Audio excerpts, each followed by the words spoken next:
माझं दिवसाचं टार्गेट अपूर्ण राहिलं होतं म्हणून मी रात्री करायला बसले होते सगळं आवरून जेवण वगैरे झोपायच्या टायमिंगला मी हे माझं टार्गेट कंप्लीट करायला बसले होते. करता करता 11:30-12 वाजले होते. नंतर सकाळी उठून आवरायला घेतलं. पहिलं तर जेवण करायला घेतलं होतं.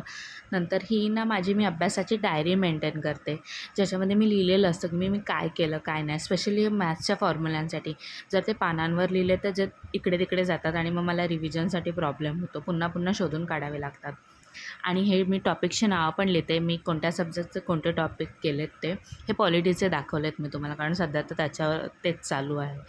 आणि मी इथे ॲनालिसिस करायला बसले होते पॉलिटिक्सचंच. ते अजून माझं कंप्लीट झालेलं नाही आहे, कारण कधी खरं सांगायचं तर कंटाळा पण येतो, भीती पण वाटत असते, त्यामुळे पण अभ्यास होत नसतो टेन्शनमुळे. असो, तर मी करायचा पूर्ण प्रयत्न करते. मी माझा 100% द्यायचा प्रयत्न करते आणि स्वतःला सांगते की मला मागच्या चुका पुन्हा करायच्या नाही आहेत. या एक्झामला मला चुका करायच्या नाही आहेत, ज्या मी मागे केल्या होत्या.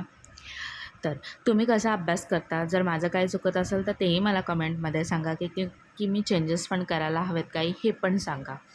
मला आवडेल जर तुम्ही कमेंटमध्ये सांगितलं. भेटू पुढच्या ब्लॉगमध्ये. Thank you. प्लीज सबस्क्राईब करा. विसरू नका.